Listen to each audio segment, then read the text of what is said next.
This episode of the Creep Street Podcast is brought to you by Martini Coffee Roasters. You know, people always look at me weird when I say I start off every morning with a big old martini. But then I set them straight, and I tell them I'm talking about Martini Coffee Roasters coffee. A delicious coffee made by the Martini family. They roast their coffee using a traditional method of sight and sound to roast those little babies to perfection. And they also sell green coffee beans for those home roasters out there. And right now, fans of the Creep Street Podcast can get 20% off their entire order by using the code CREEPSTREET at martinicoffee.com. Once again, for 20% off your order, use the code CREEPSTREET at martinicoffee.com. Martini Coffee Roasters, the perfect coffee to keep you creeps caffeinated. You've taken a wrong turn down Creep Street.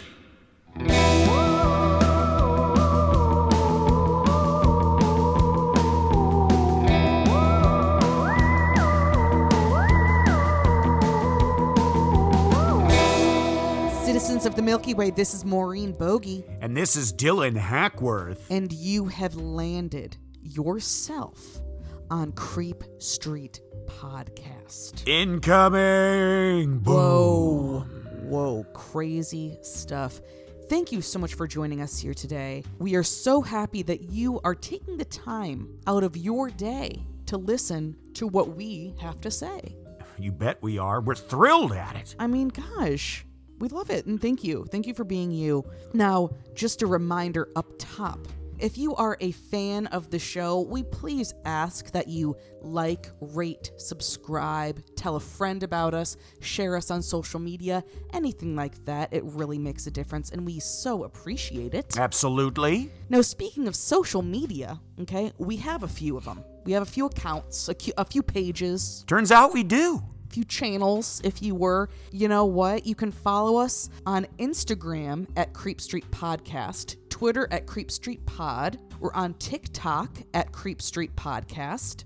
We also have a Facebook, and within our Facebook, we have a subgroup called Citizens of the Milky Way, which is just a forum where anyone can post memes, articles, funny stories, ask questions, post pictures, anything like that. We also post on there a little bit early what our episode is going to be for that week. Right. So you can check that out at Citizens of the Milky Way on Facebook. Now, here's the thing. We've been informed by many of you that one episode a week is not enough. It's just not enough, suckers. It's not enough. It's not scratching it. It's not scratching the itch. That's right. You know what I mean? And so you need more. And thank God we've thought of a solution. Thank you, God. Yeah. It's over at patreon.com/Creep Street Podcast. Okay? There you can get all sorts of bonus content that you are going to freaking love. Oh, you are gonna your jeans when you see that Patreon. Wow. That was crass. Oh, yeah. But accurate, but medically accurate. Yes, we have all sorts of things on there. We have movie commentaries, movie reviews, spoiler casts, short stories, and full bonus episodes. Yeah, we got it all, folks. We do. We got it all. Now, we have posted this on our Instagram. Yeah. But I think this might be our first time saying it on the podcast. But we are actually going to be at C2E2 here in Chicago this year. That's right. Our third time in a row. Doing a live show, a live panel. We are so excited to be doing it again, to be back with you silly little freaks. Yes. You little creep freaks. And here's the thing, we will be there on Friday, March 31st at 2:45 p.m. in panel room S402. Yes, we will be telling some creepy stories, talking to the crowd. It's always a lot of fun. We meet a lot of new people. It's always great. And there's other things besides Creep Street, baby. Oh, I mean, it's going to be a great con this year, for Christ's sake. It's a huge con. Some of the big guests that are going to be there, Chris Evans, Oh, Captain yeah. America himself. Oh, yeah. They're having a little Smallville reunion, which we're excited about. Oh, my God, Michael so excited. Rosenbaum, Tom Welling, Kristen Crook is going to be there. We're so excited. The Boy Meets World gang is going to be there. Maureen especially is excited about that. Oh, yeah. Oh, yeah. I mean, everyone's coming out strong this year. Oh, yeah. We're excited about it. Once again, we will be there Friday, March 31st at 2:45 p.m. in panel room S402. Yes, and by the way, it's free to come see our show. So you pay to actually come into C2E2, the convention, but you don't have to pay extra to come see our show. Not a Just so cent. you know. Not a red cent. That's right. All right? We are excited about it. We just ask for your good vibes. Or really your bad vibes. Really whatever. We just hope you're there. Okay, last week. Yeah. I mean, gosh, it was kind of a heavy episode, I'll be honest. Heavy. Because at the heart of it, it's just a really tragic, true thing. Yeah, absolutely. But, I mean, some of the paranormal aspects around it are also fascinating. Yes. Thank you for everyone that has listened to Horror at the Manila Film Center. We so appreciate you taking the time to listen to that. And we're glad you're enjoying it. And, please continue to, share it about. And, we're so glad you like it. Thank you, and much love to all of our listeners in the Philippines, truly. As always. But this week, what do we have coming forth? What do we have to expect here? I mean, is it similar? Is it different? I mean, I don't even know what the heck we're even really talking about today, to be honest. Maureen, we are back in the U.S. of A. Okay. Today we are talking about terror at Lake Lanier.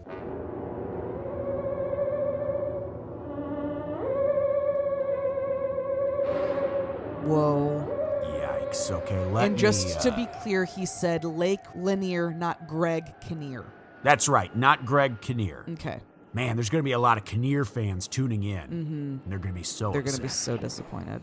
Well, let me quickly just tease your taste buds Oh, yeah. with my sources here. Here we go. First was a book that was gifted to me, I'll get into that in just a minute, called Underwater Ghost Towns of North Georgia by Lisa M. Russell. Next is an article called Mysteries and Death at Georgia's Cursed Lake by Brent Swanser at Mysterious Universe. Thank you very much. Yes. Another article called Curse of Lake Lanier rears its ugly head again as boat explodes at Georgia Reservoir by Yasmin Tinwala at meaww.com. And then a YouTube video called Real Horror, The Dark and Deadly History of Lake Lanier by a YouTube channel called Roanoke Tales.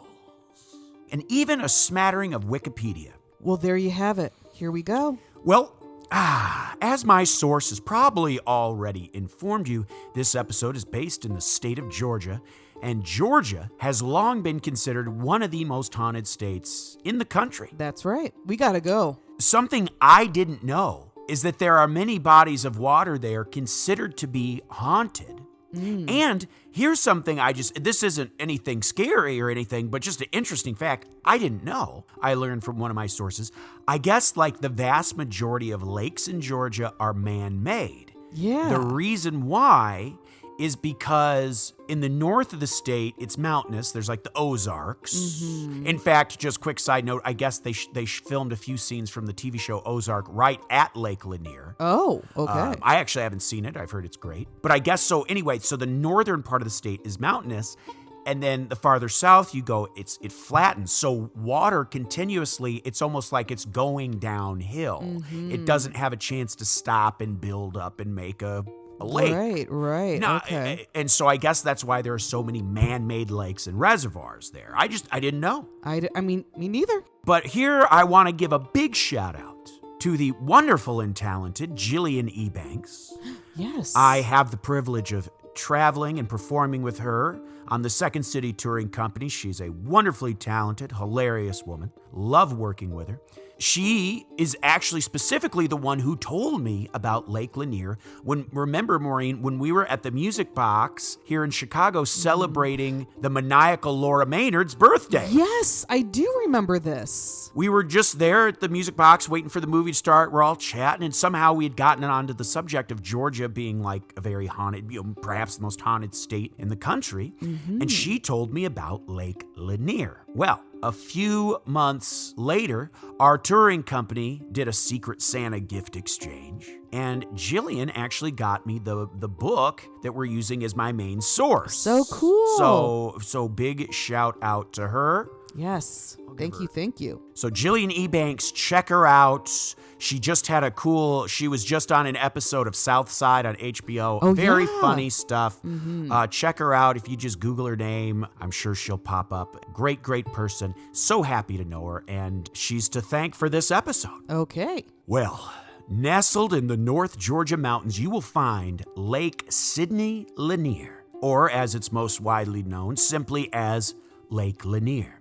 It stretches for about 26 miles and is about 59 square miles in total. Big old lake. Big time. It's the largest lake in the state of Georgia, and it just so happens to be a human-made reservoir. You will see strings of islands just kind of jutting out of the lake. Those islands were actually just large hills that were there before the area was filled with water back in the 1950s. Wow, that's so crazy. Yes, little did they know that they were creating what would become one of the most feared bodies of water in the country. I bet they didn't mean to do that. I bet they didn't, but I bet they feel foolish now. But good golly, did they? That's kind of embarrassing. Well, Henry Shadburn, Okay. 81 years old, was a lifelong farmer there in Forsyth County, and he would be one of the first ones to sign over his land to the government for the construction of a new reservoir during a press conference that was held on April 14th, 1954.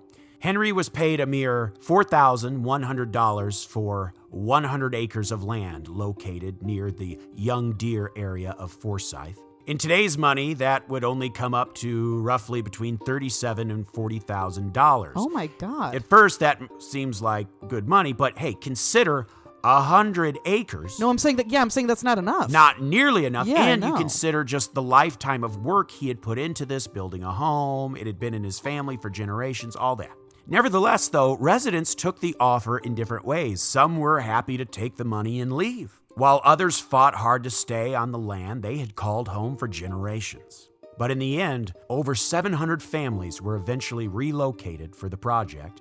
Of those that relocated, some adjusted well to the change, while others did not. Even Henry Shadburn himself and his wife say they felt like they were taken advantage of, and this new place would never feel like home. But even before Henry Shadburn signed over his land, though, the project of constructing a dam and reservoir had long been planned by the state politicians. Many claimed it would lead to an industrial boom for the state of Georgia, as it could have possibly even offered a pathway for barge ships from Columbus to Atlanta. Some wanted to name it after Richard B. Russell, a longtime Georgia senator who was very important in getting the project happening in the first place. At first, they intended to call it Buford Lake, as they had already named the dam Buford Dam, but the lake itself would go unnamed until the late 50s. Some wanted to name it Hartsfield Lake, after Mayor William B. Hartsfield. Some wanted to name it after the famous cowboy singer Will Rogers, and others after legendary Georgia Tech football player Bobby Dodd. But people realized that saying Dodd Dam on the radio might get confused as something offensive, so that was tossed out. Oh, come on. All right, I see what's going on. But the name it would come to be known as came as a suggestion in a letter from Atlanta, written by a group known as the Sons of Confederate Veterans. Oh, come on. This is fuck. Okay. They suggested naming it Lake Sidney Lanier, after a 19th century author, poet, and musician. Here is an excerpt from the letter that they wrote. While Sidney Lanier has always been honored and loved throughout the South, to the best of our knowledge, this would be the first time that an honor, national in scope, would be given to him. To give the name of the poet who wrote the beautiful Song of the Chattahoochee, to a lake formed by this river seems to us to be a fitting memorial to Georgia's Sidney Lanier. There's a few rivers that made up this lake, this reservoir. So that's what they were referencing, one of the rivers. Right, yeah. The only person who actually fought against naming it after Lanier was actually one of his own descendants. J. Smith Lanier lived in West Point and wanted to have a reservoir closer to where he lived, named after his relative. And while plans for a dam at West Point had long been considered, this dam was never brought into fruition. Now, as you can imagine, undertaking a project of this magnitude, nothing was going smoothly right from the start. Oh, yeah. Funding issues would cause the work to constantly start and stop. And on top of that, there was tons of feuding between the states who actually used the rivers that the reservoir was being made out of. Florida and Alabama in particular were not happy at all, feeling that Georgia was being given more control over water that their states also depended on. Oh, okay. On top of this, they were also trying to abide by laws regarding water reserved for endangered species, environmental issues, etc. So before the lake could officially be named, a federal law needed to be created to do so. Georgia Representative Phil Landrum sponsored the bill in Congress, and after a few years, it finally reached the desk of then Vice President Richard Nixon, who signed it, and then it eventually was signed by the president himself, Dwight D. Eisenhower. And by the time the president had actually signed it, the Buford Dam had already been closed for 3 months in anticipation for the filling of the reservoir. Okay. But there's also a dark history about the area before the lake was even created. So just so you know, this is going to involve things like sexual assaults, racial violence. Just a heads up. It's pretty nasty stuff. Okay. Back in the 1830s, most of the land belonged to the Cherokee population. But as we know about this era of U.S. history, the government quickly forced the Cherokee population from the area, moving them southeast of the lake. This would mark the beginning of what is now known as the Trail of Tears, a very dark time in U.S. history. Also, just so everyone knows, this next part gets really dark. And what was also strange was that a lot of the sources had conflicting information, like different names, different events. We tried to cobble this together the best we can. If any dates or names or if anything about this next part is incorrect, we're very sorry. But for some reason, like a lot of the sources had like weird conflicting information. But many decades later, after the Cherokee people had been forcibly removed from the area, there was another absolutely awful event that took place in the area that has come to be known as the Forsyth lynchings of 1912. In September of 1912, there were 2 separate alleged attacks on white women in the area. The second actually leading to a teenage girl's death. And black men in the area were quickly accused of these crimes. Right. The first happened on the night of September 5th, 1912. A white woman by the name of Ellen Grace claimed she was awakened in the night when a black man had broken into her home and entered her bedroom. When she started screaming, this apparently caused the man to flee. Within a few days, the local sheriff, William Reed, had arrested a man named Tony Howell, along with 4 other men accused of being accomplices. Their names were Johnny Bates, Fate Chester, Isaiah Prickle, and Joe Rogers. A local African-American preacher named Grant Smith spoke out against the arrests and was alleged to have referred to Ellen Grace as, quote, a sorry white woman. Well, an angry white mob, after hearing this, just got into a frenzy and attacked Reverend Grant, beating him badly. But the sheriff was actually able to get Grant away from the mob and housed him overnight at the jail, not because he was arresting him, but because he was trying to keep him safe from this angry mob that was like waiting outside. Guards were even stationed outside the jail to keep the Reverend safe. However, no one was actually charged with the attack on him, of course. That same day, the sheriff had all of the suspects relocated out of town for their safety as well. While police claim that Tony had apparently confessed to assaulting Ellen Grace while they were transferring him to this other jail, this is probably not true. Or if he did confess, it was probably under extreme duress. In February of 1913, though, the next year, the case was actually dropped by a grand jury and the men were never tried. The second assault happened just 3 days after the Ellen Grace event to an 18-year-old white girl named Mae Crow. She was last seen alive walking home from her aunt's house. The next day, a search party found Mae at around noon. She was found in a secluded, wooded area about 1 mile from her home. She lay face down in a pool of blood, and yet, despite her throat having been slashed, she was still alive, breathing very slowly, but she would later die from her injuries. At the crime scene, investigators claim to have found a small pocket mirror that was apparently linked to a young African-American man named Ernest Knox. When they arrested him, they took him to jail in another town, also to avoid an angry mob running rampant. It's said that on the way to the jail, Knox confessed to the murder, but essentially after being tortured. Yeah. He allegedly claimed that later that night at midnight, with 3 acquaintances, he returned to the scene. These acquaintances were Oscar Daniel, age 17, Trussie Daniel, age 22, female, and Trussie's boyfriend, Rob Daniels, aged 24.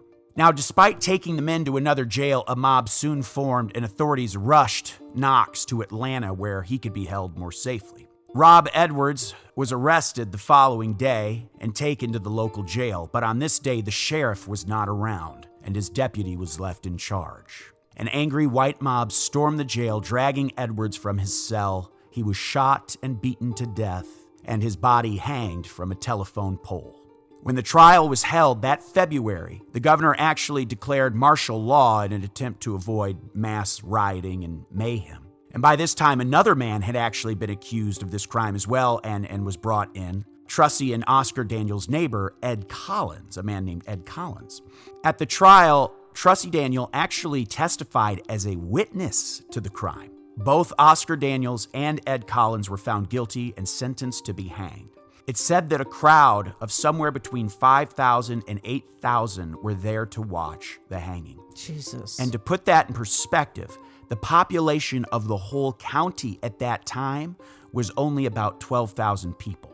To put things even more into perspective, in 1910, over 1,000 African Americans lived in this county compared to roughly 10,000 white folks. Well, after all the trials, and then there came these roving gangs of white men known as night riders who routinely, harassed the black population of the county. There were obviously murders. Their homes burned down. Many of the African American population obviously fled or were killed, and their properties obviously stolen. Within 4 months, it's estimated that around 98% of the black population had either left the county or were murdered. Oh my God.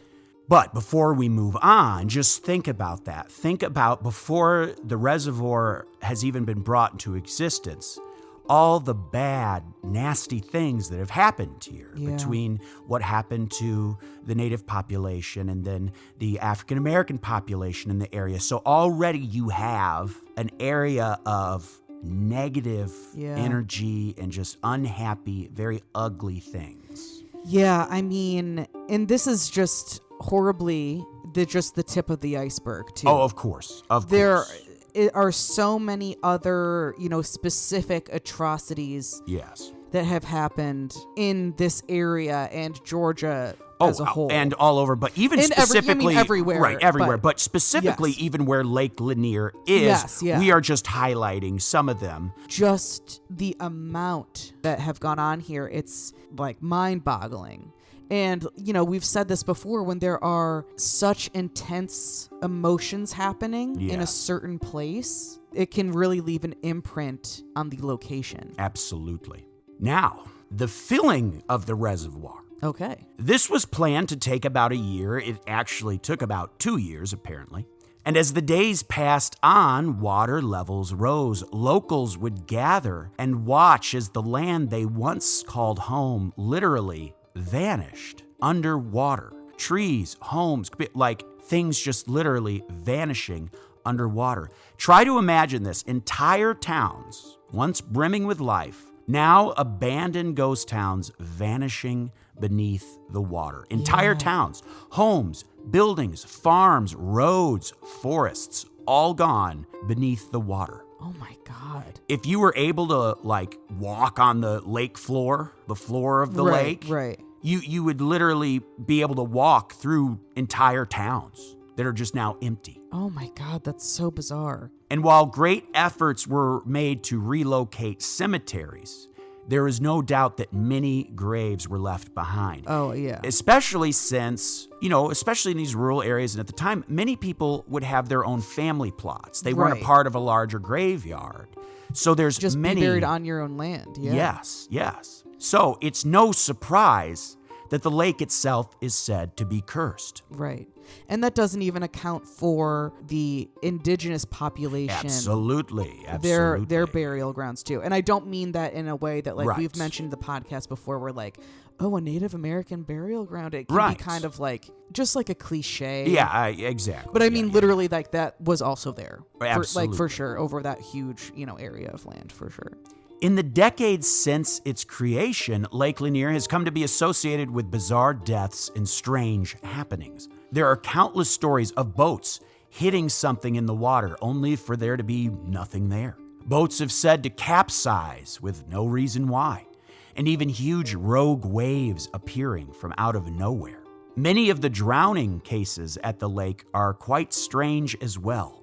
Often, most of the cases happen close to the shore, involving strong swimmers and calm weather conditions. Often, when someone would drown close to the shore, their bodies would turn up in completely different areas of the lake. Yes, of course, that could be due to currents and whatnot, but the nature of it has led many to think that the bodies were almost being moved, as if by something in the lake. So weird. Those who have nearly drowned but survived have reported feeling like they were being pulled underwater by unseen hands, or they will suddenly feel like all the oxygen has left their lungs and they're just overcome by exhaustion. But even weird shit would happen around the lake as well. Cars driving along the lakeshore have reportedly lost control, crashing into the lake, almost as if someone had grabbed the steering wheel and pulled them in there. Wow. What's interesting is that in 2008, Georgia was going through a really bad drought, and the lakes of northern Georgia were seeing some of their lowest levels in recent history. But what was happening at Lake Lanier was even eerier, because it was a blast from the past. Roads that had been underwater for over 50 years were suddenly surfacing again. Oh, so weird. Old car tires and boat parts would be found sticking up in the mud, and one of the craziest things to resurface had to do with an old racetrack. 10 years before the reservoir was flooded, the Gainesville Speedway, sometimes called the Loopers Racetrack, after the track was created out of Farmer Max Looper's cornfield. It had operated for local entertainment and was even a track used by the very first generations of NASCAR drivers. Well, there was a structure called the grandstand, which is like where the announcers would go and call the races. As the waters receded during the drought, the old grandstand emerged once again. Graves, like some of these family burial plots and stuff, began to just appear out of the water. Oh my God. It's wild. In 2011, the amount of strange deaths associated with the lake was becoming hard to ignore. In that year alone, there were 17 deaths at Lake Lanier, the majority due to freak accidents. Things only escalated in 2012 with a series of violent deaths and horrible injuries. It started on June 18th, 2012, when a young 9-year-old named Jake Prince and his 13-year-old brother Griffin died on the lake. They were riding on a platoon when they were struck and killed by a speeding boat. The speedboat was driven by a local businessman named Paul J. Bennett, aged 44. Just a few weeks after the tragic accident on July 9th, 11-year-old Kyle Glover was on an inner tube when he was struck by a family friend who was on a jet ski. Oh, God. Doctors tried hard to save the boy's life, but 2 weeks later, on July 21st, he passed away. Something interesting to note is that Kyle was actually the son of world-renowned musical artist Usher's ex-wife, Tamika Foster. Kyle was a son she had had with a man named Ryan Glover, an Atlanta television executive. And actually floating with Kyle that day was a friend of his, a 15-year-old who was seriously hurt but was able to recover. And after this event, even news outlets are referring to the lake as being cursed. Now, even though it was 2011 when people really began to pay attention to the amount of deaths surrounding the lake, freak accidents and death and injuries had been going on there since the reservoir was created. But there's a very good reason for why these accidents have greatly increased in the last few decades, and it's most likely due simply to increase in population around the lake.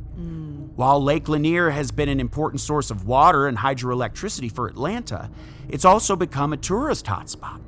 Towns and communities are now all over the lake. Water parks, golf courses, campgrounds, restaurants, boat marinas, you name it. It's only natural that the more people that go out on the lake, the more people die, you know. Right. It's just basic. It's sad and it's tragic, but it's also just it's just math. Yeah. In fact, Lake Lanier sees an average of about 8 million visitors a year. But even considering that, the high rate of accidental deaths still seems suspicious. Aside from tragic accidents and drownings, Lake Lanier and the surrounding area have also been the site of many mysterious deaths and disappearances. On January 5th, 2015, a 25-year-old man named Kelly Nash from Beaufort, Georgia, awoke from sleep early that morning at about 4 a.m. He was experiencing flu-like symptoms. His girlfriend, Jessica Sexton, was with him at the time, and Kelly told her that before going back to bed, he should probably go see a doctor. Well, Jessica fell back to sleep, waking up a few hours later at about 7:30, only to find that Kelly was not there. However, he had left behind his wallet, his car keys, and his ID. When he still didn't come home that evening, the police were called in. That was when they discovered that the 9mm pistol that Kelly owned was missing. But why would he leave behind everything else but just take a gun? A massive search was started, and with even a $50,000 reward to anyone with information, they still could find no trace of him. It would be a month after his disappearance on February 8th that Kelly's badly decomposed body was discovered by a fisherman. His body was still dressed in the same pajamas he had worn the morning he vanished, and while there were no obvious signs of trauma, they did discover a gunshot wound to the head. Wow. But it doesn't end there. Hannah Truelove was a 16-year-old attending Gainesville High School. She lived near the lake in an apartment with her mother. On the morning of August 24th, 2012, Hannah went missing. The following day, a person who lived in the same apartment complex as Hannah discovered her body in a wooded area near the lakeshore. The poor girl had been stabbed multiple times, but what is weird is that after examining the body, it didn't seem like any of the stab wounds were actually fatal. They were even able to rule out drowning. Authorities were unable to really determine the true cause of death. But the case keeps getting stranger. Shortly before her death, Hannah had tweeted some strange and grim tweets. She expressed a general unhappiness about life living at this apartment complex, but she also mentioned being afraid of a stalker, with one tweet simply reading, "So scared right now." In later interviews, Hannah's father would say she showed no signs of distress or mentioned anything about fearing for her life or a stalker or anything like that. A major investigation was conducted, but in the end, they couldn't find anything, and the true nature of Hannah's death is still a mystery. Wow. Very, very interesting. Oh my God. Well, perhaps one of the most notorious and well-known deaths associated with the lake happened in April of 1958. Delia Parker was a young woman who worked at the Riverside Military Academy. Well, one night, Delia and her friend Susie Roberts got into Susie's 1954 Ford and headed on to a place called the Three Gables in the town of Dawsonville. But they would never return home. And an investigation turned up some very interesting things. They were able to discover that the women had stopped at a gas station that evening and left without paying. The only clue they could come up with were a pair of skid marks that seemed to indicate like a car had skidded off of Lanier Bridge and into the lake. But when they searched the water, no car was found. 18 months go by. and the authorities have no clue whatsoever. But then an awful discovery was made by a fisherman named C.A. Simpson. Suddenly, as he's out there on the water fishing, a corpse floats to the surface of the water. They assumed it was the decomposed body of Delia Parker, but the body was in such a state that they were never able to positively identify that it was her. But what's even stranger was that the body was missing 2 toes from the left foot and was also missing both hands. The body was eventually buried in an unmarked grave in Alta Vista Cemetery. The body of Susie Roberts and her car were never found, at least not for a long time. Decades went by, and the mystery of what had happened to the women and where Susie and her car went had remained a mystery. But something strange happened in November of 1990. Construction was underway for the expansion of the Lanier Bridge, and crews were dredging the bottom of the lake in order to set up pillars for the expansion of the bridge. And they happened to snag the rusted-out body of a 1954 Ford. Whoa. And inside of this Ford were the remains of a body. Now, for 31 years, the missing car had been lost among the underwater tree trunks and mud along a steep slope about 90 feet below the surface of the lake. Wow.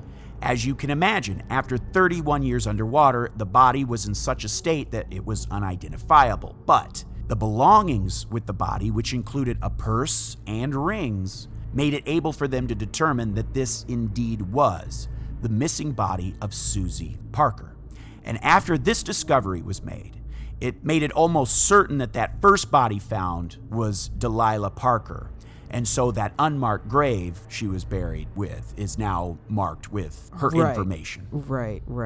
Now, unless you are specifically looking up info about the history of Lake Lanier and the deaths associated with it, the deaths of Delia and Susie are pretty much unknown to most people. However, it would be their deaths that would soon spawn one of the lake's most known and feared legends. Many say that a ghostly young woman in a blue dress can be seen walking up and down the length of Lanier Bridge. The creepiest part, it's said she has no hands. Those who are familiar with the entity say it is the ghost of the young Delia Parker, as she was dressed in blue the night she died, and, of course, was found missing her hands. She is now known as the Lady of the Lake, and those who have seen her say she appears to be searching for something, maybe her missing hands. But the Lady of the Lake is only one of many entities said to stalk Lake Lanier. Okay, here we go. There have been occasional reports of a mysterious phantom raft coasting along the waters at night. A lantern hangs from a pole at the front of the raft, giving off a dim light in the darkness. Witnesses say the raft is guided by a shadowy figure who uses a pole to push the raft along the lake's surface, appearing from out of nowhere only to disappear again moments later. It almost reminds me of like the river Styx, like the guy who escorts you across, the ferryman, you know. Mm-hmm. One account that stands out from the rest is one of 2 fishermen who were out on the lake one autumn night. It was around 1 a.m. when the fishermen noticed a dim light in the distance. They claimed the raft was about a half a mile away and that the waters it was over was probably about 45 feet deep. Yet, the shadowy figure on board the raft was still able to guide the raft along with its pole. But that's when things went from strange to terrifying. As the raft got closer, the men claimed the figure on the raft suddenly shouted something out to them, and then suddenly dove off of the raft into the icy, dark waters and began swimming rapidly toward them.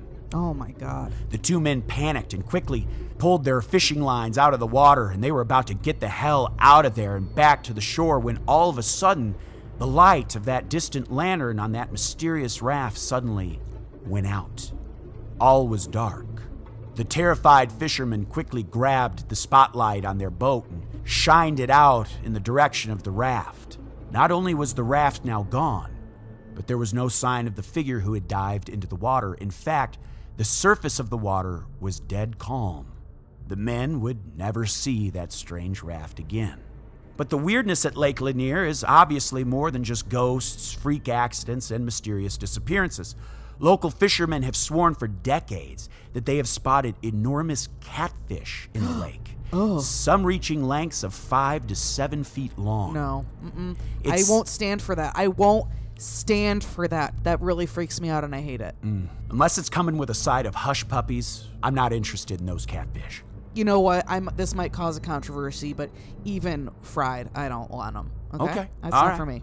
It's said that these massive fish have even been known to swallow poor dogs whole who got too close to the lakeshore. Oh my God. And sometimes even attack swimmers. It's said that these mega fish prefer the deep waters just below the Buford Dam. Various drivers who make deliveries to the dam and folks who work and maintain the dam and the bridge have claimed to have seen these huge fish. And some of them have even refused to go back to work after seeing them. They just quit their jobs. Oh my God. One of the most well-known legends regarding these giant catfish in Lake Lanier is said to have happened in the 1980s. They say a truck carrying live chickens lost control and went sailing off of the Thompson Bridge into the lake, sinking to the bottom, taking its cargo with it. Oh God. Divers were sent in to investigate the crash and were said to have come back horrified, claiming they saw enormous catfish swarming the wreckage of the truck in a feeding frenzy, swallowing chickens whole. Oh my God. Do people really said this happened? That's what they say in the source, baby. Oh God, I hate this. Oh my God. Many claim. Some fishermen have claimed to have felt something bite their fishing line, but that it was so powerful, it then dragged the whole boat across the lake's surface like a toy.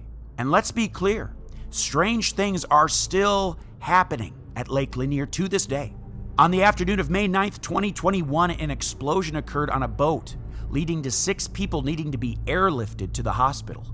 On that same day, a 23-year-old jumped off his pontoon and wasn't seen again until his body was discovered the following day. Authorities said he simply jumped off the pontoon and didn't come back up. What? Some people say that because you don't know because the water is very murky, and parts of it are very deep and stuff, but because there's literal buildings under the water, trees under the water, you might dive in it might be a part of the lake that's like 100 feet deep, but if there's like a tree or something, you dive in, you crack your head on shit like that. So that's one theory of what might have happened in that case. Yeah, I guess wow, okay. Wow. From 1998 to 2018, the Georgia Department of Natural Resources law enforcement say there have been 57 boating fatalities and 145 drownings at the lake. From just 2015 to 2018, there were 43 deaths and 128 boating accidents. On May 26th of 2021, a 33-foot boat was struck by a 36-foot boat that was actually coming out to help it. Oh, God. And I just want to give one more shout out to my friend Jillian, who told me about Lake Lanier. She's a huge basketball fan. Well, a feature film based on the legend of Lake Lanier, simply called Lanier, has apparently been in production and is set to hit theaters this year. Oh. It's fiction, but it's inspired by, the Lady of the Lake will be in it, stuff like that. One of the executive producers of this film is a pro basketball player named Angel McCautry. She's played for the Minnesota Lynx in the WNBA and played for the U.S. Olympic teams as well. Here's what she tweeted on July 20th, 2022. Oh yes. If you don't know about Lake Lanier, look up the history. You have no idea how scary this movie is gonna be. Trust me, the trailer has nothing on the plots, twists, and turns the movie will have. Hits theaters 2023. Wow, I mean, that is a lot to take in. It truly is, because like we said, you have this awful history prior to the lake. Right. Then you have all the weird shit coming with the lake, and as we know, we say it all the time, water is believed by many in the paranormal world to enhance enhance, I guess. Or conduct or like Right. allow travel of paranormal activity. You know? Supernatural activity, of course. And this is just one of many lakes in Georgia that are said to be cursed. But once again, a big shout out and thank you to Jillian for bringing this one to our attention, because this was a great episode. Yeah, what a crazy, crazy situation. I mean, I'm just kind of like blown away by it. And also, I know this sounds stupid, and now I'm going to have to do research on how this actually happens, but I don't understand how you just make a man-made lake. I know, right? I don't get it. Like, so you just let the rivers come together, but you just know that, you know what, I got to do some research. Absolutely. I'm sorry, I'm not an engineer. I know. Not by trade and not by education. That's right. But gosh darn it, Dylan, thank you for doing all of that fantastic research. What an incredible episode. If any of you out there have any stories or knowledge or experience with Lake Lanier, I know we have some listeners and some friends down in Georgia, so please reach out to us on any of our socials, or you can email us at creepstreetpodcast@gmail.com. We wanna hear about it. Well, you know what? I got a list of names I wouldn't mind going to the lake with. Okay. Folks, give it on up for our top-tier Patreon subscribers. Of course, the Dream James Watkins, the Finnish Face Via Lundqvist, the Madman Marcus Hall, the Vivacious Vicky McHugh, the Tenacious Teresa Hackworth, the Heartbreak Kid, Chris Hackworth, the Oh-So-Suave Sean Richardson, the British Bonebreaker Bex Martin, the Notorious Nicholas Barker, the Terrifying Taylor Lashmet, the Count of Cool Cameron Corliss, the Archduke of Attitude Adam Archer, the Sinister Sam Kiker, the Nightmare of New Zealand Noeline Vivilli, the Loathsome Johnny Love, the Carnivorous Kevin Bogey, the Killer Stud Carl Staub, the Firestarter Heather Carter, the Conqueror, Christopher Damian Damaris, the Awfully Awesome Annie, the Murderous Maggie Leach, the Sir of Sexy Sam Hackworth, the Evil Elizabeth Riley, Lauren Hellfire Hernandez Lopez, the Maniacal Laura Maynard, the Vicious Karen Van Buren, the Arch Nemesis Aaron Bird, the Sadistic Sergio Castillo, the Rapscallion Ryan Crum, the Beast Benjamin Huang, the Devilish Chris Doucette, the Psycho Sam, the Electric Emily Zhang, the Ghoulish Gerd Hankum, the Renegade Corey Ramos, the Crazed Carlos, the Antagonist Andrew Park, the Monstrous Michaela Schur, the Witchy Wonder J.P. Weimer, and the Freaky Ben Forsyth. Whoa, that was righteous and true. Thank you for reading off those names so beautifully and so clear. We are blessed for you. And you know what? We're also blessed for our top-tier Patreon subscribers. I mean, gosh darn it, we love you so much. Thank you for doing all that you do for the podcast. It really means the world to us. We couldn't do it without you. Thank you to all of our Patreon subscribers. And of course, thank you to all of you for taking the time to listen with us today. Once again, please like, rate, subscribe, comment, all of the things. Yes. We appreciate it. It means the world. And we will see you next time. And we'd love to see you at C2E2. Yes, of course. We'll be there once again. That's Friday, March 31st at 2:45 p.m. in panel room S402. Citizens of the Milky Way, my name is Dylan Hackworth. I'm Maureen Bogey. Good night and goodbye. Goodbye.